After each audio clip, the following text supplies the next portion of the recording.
Hi నమస్తే అస్సలాము అలైకుం welcome to Fatima's kitchen. ఈ రోజు నేను కడ్డి చేపలు గోకరకాయ కర్రీ చేస్తున్నాను। నిన్న మార్కెట్ కి వెళ్తే కడ్డి చేపలు గోకరకాయ అయితే మంచిగా లేతగా అనిపించింది, మార్కెట్ నుంచి తెచ్చాను। ఈ 100 గ్రాముల కడ్డి చేపలు, ఈ గోకరకాయ అయితే హాఫ్ కేజీ, ఈ కడ్డి చేపలు అయితే 100 గ్రాములు। 100 గ్రాముల కడ్డి చేపలు ఇప్పుడు నేను చిన్నగా అవి తోకలు ఈకలు తీసేసి ఒక వేడి నీళ్ళలో కొద్దిసేపు నానబెట్టి ఫ్రెష్గా కడిగి నూనెలో ఫ్రై చేసి వేస్తాను। ఫస్ట్ అయితే 2 ఉల్లిగడ్డలు కట్ చేసి ఒక కడాయి పెట్టేసి అందులో ఒక కావాల్సినంత నూనె వేసి పావున్నర నూనె వేసాను। వేసేసి ఈ ఉల్లిగడ్డలు కట్ చేసి అందులో వేసేసి కొంచెం ఉల్లిగడ్డలు ఫ్రై కాగానే ఈ గోకరకాయ అందులో వేసేస్తాను। చాలా టేస్టీగా ఉంటుంది ఈ గోకరకాయ కడ్డి చేపలు। నేను చాలాసార్లు వండాను। గోకరకాయ అయితే మంచిగా చిక్కు తీయాలి, దానికి చిన్న పీసు లాంటిది ఉంటుంది సైడ్లకు, అది తీసేసి చిన్న చిన్న ముక్కలుగా చేయితోటే తెంపేసి మంచిగా కడిగేసి పెట్టుకున్నా।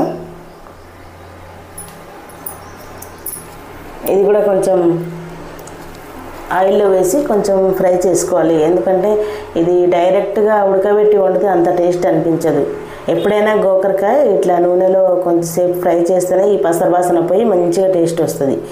ఇక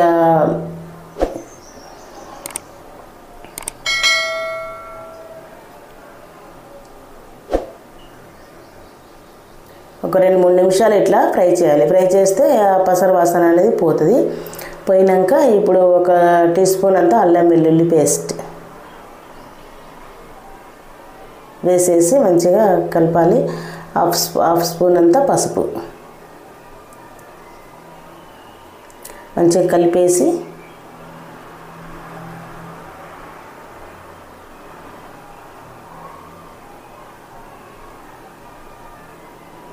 ఫ్రై చేయాలి। మాకు ఫామ్ హౌస్లో గోకరకాయలు అయ్యేది, ఎండాకాలం మొత్తం ఎండిపోయిన చెట్లన్నీ తీసేసినా ఇప్పుడు మళ్ళీ పెట్టాలి గింజలు, ఫ్రెష్గా గింజలు పెట్టాలి। ఇప్పుడు హాఫ్ స్పూన్ అంతా ఉప్పు వేసి ఒక స్పూన్ అంతా కారం, టీ స్పూన్ కంటే కొంచెం పెద్దగానే ఉంటుంది మా స్పూను, అది కారం వేసుకోవాలి। ఎవరికి తగ్గినంత కారం వాళ్ళు వేసుకోవచ్చు, మాకైతే ఇంత కారం సరిపోతుంది। ఇంకా వేసి మంచిగా కలపాలి, కారం ఉప్పు అల్లం వెల్లుల్లి పేస్ట్ పసుపు వేసేసి మంచిగా కలిపేసి వాటర్ అయితే ఇప్పుడు పోయొద్దు, ఇది మంచిగా కొంచెం ఫ్రై చేసి ఉడకాలి। కొంచెం గోకరకాయ మూత పెట్టేస్తున్నా, కొద్దిసేపు ఉడకాలి, అది ఉడుకుతుంటుంది। ఉడికేలోపు మనం ఏం చేయాలంటే ఈ చేపలు మంచిగా తోకలు ఈకలు తీసేసి చిన్న చిన్న ముక్కలుగా అంత సైజు ముక్కలు కట్ చేసి వేడి నీళ్ళలో నానబెడితే ఆ మురికి అనేది మొత్తం పోతుంది। ఇప్పుడు ఈ గోకరకాయ ఎంతవరకు వచ్చిందో చూద్దాం। ఇందులో కొంచెం మునగాకు వేస్తున్నాండి, మునగాకు ప్రతి ఒక్క కూరలో వేసుకోండి, చాలా బాగుంటుంది। ఇప్పుడు టైంకి మునగాకు ఉంది కాబట్టి వేస్తున్నాను, లేకపోతే కరివేపాకు వేసేదాన్ని। ఇంకా ఈ మునగాకు వేసేసి మంచిగా కలిపేయాలి। ప్రతి ఒక్క కూరలో వేసుకోవచ్చు మునగాకు, చాలా మంచిది కదా హెల్త్కి। మునగాకు మాకు పక్కనే ఉంటుంది చెట్టు, ఆ చెట్టుది తెంపుకొచ్చి వేస్తాను। ఒకసారి మునగాకు పొడి కూడా చేసి పెడతాను నా రెసిపీలో చూడండి।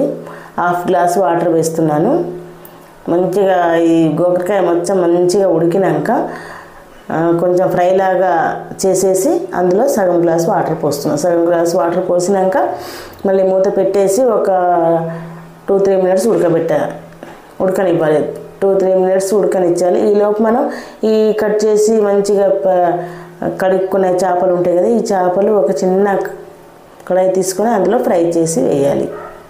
ఫ్రై చేసి పక్కన పెట్టుకున్నా, ఇప్పుడు ఫ్రై చేసి పక్కన పెట్టేసుకొని